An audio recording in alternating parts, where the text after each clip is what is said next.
लक्ष्य तक पेलोड पहुंचाने के लिए डिजाइन किए जाते हैं। मिसाइल कैसे काम करती है, यह समझने के लिए हमें उनके मुख्य पुर्जों को समझना होगा। अपने मूल में एक मिसाइल में एक मार्गदर्शन प्रणाली, एक प्रणोदन प्रणाली, एक नियंत्रण प्रणाली और एक पेलोड होता है। मार्गदर्शन प्रणाली इसे लक्ष्य की ओर निर्देशित करती है। प्रणोदन प्रणाली जोर प्रदान करती है। नियंत्रण प्रणाली स्थिरता बनाए रखती है और प्रक्षेप वक्र को समायोजित करती है। पेलोड विस्फोटकों से लेकर वैज्ञानिक उपकरणों तक इच्छित प्रभाव को वहन करता है। अगर आपको यह वीडियो पसंद आया हो तो कृपया हमारे चैनल को सब्सक्राइब करें और इसे शेयर करें। धन्यवाद।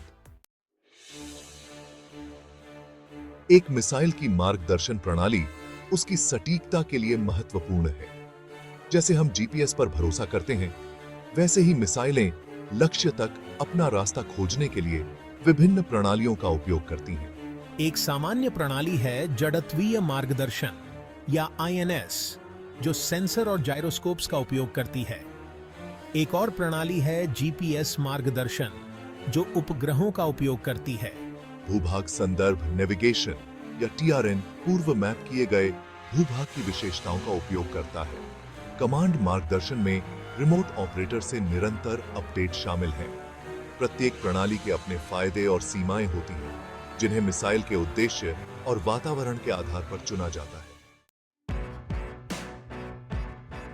प्रणोदन एक मिसाइल को उसकी गति और सीमा देता है। विभिन्न इंजन इन प्रोजेक्टाइल को शक्ति प्रदान करते हैं। प्रत्येक की अपनी ताकत और कमजोरियां होती हैं। ठोस ईंधन रॉकेट मोटर सरल, विश्वसनीय और भंडार योग्य होते हैं। तरल ईंधन रॉकेट मोटर उच्च प्रदर्शन प्रदान करते हैं। रैमजेट इंजन का उपयोग निरंतर उड़ान के लिए किया जाता है, जो सुपरसोनिक गति से कुशल होते हैं।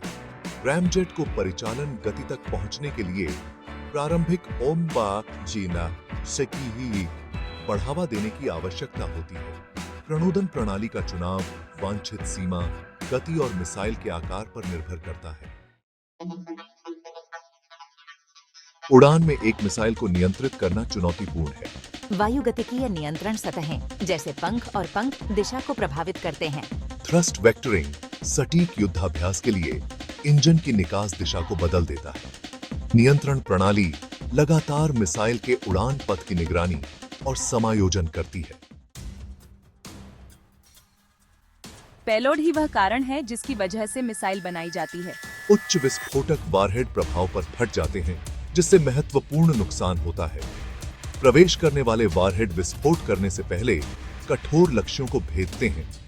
सबमिशन वारहेड एक विस्तृत क्षेत्र में छोटे विस्फोटकों को फैलाते हैं।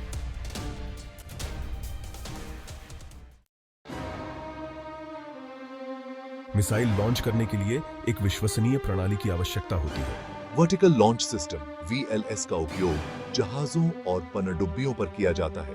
हॉरिजॉन्टल लॉन्च सिस्टम (HLS) बड़ी मिसाइलों के लिए है, जिन्हें जमीन या मोबाइल प्लेटफॉर्म से लॉन्च किया जाता है। साइलो आधारित प्रक्षेपण प्रणालियां रणनीतिक मिसाइलों के लिए निश्चित प्रतिष्ठान हैं। प्रक्षेपण प्रणाली का चुनाव परिचालन आवश्यकताओं पर निर्भर करता है। एक मिसाइल की लॉन्च से लेकर लक्ष्य तक की यात्रा को चरणों में विभाजित किया गया है। बूस्ट चरण प्रारंभिक चरण है, जहां मिसाइल तेज होती है। क्रूज चरण इस प्रकार है। अंतिम चरण के लिए ऊर्जा का संरक्षण करता है। टर्मिनल चरण वह जगह है जहां मिसाइल लक्ष्य तक पहुंचती है, जिसमें सटीकता के लिए मार्गदर्शन प्रणाली महत्वपूर्ण होती है। मिसाइल के प्रदर्शन का विश्लेषण करने के लिए इन चरणों को समझना महत्वपूर्ण है। मिसाइल तकनीक ने युद्ध और वैश्विक सुरक्षा में क्रांति ला दी है। प्रभावी रक्षा रणनीति विकसित करने के लिए मिसाइलों के काम करने के तरीके को समझना आवश्यक है। खतरों का आकलन करने के लिए मिसाइल प्रणालियों और उनकी क्षमताओं को जानना महत्वपूर्ण है। वैश्विक स्थिरता और सुरक्षा बनाए रखने के लिए मिसाइल तकनीक के बारे में सूचित रहना सर्वोपरि है।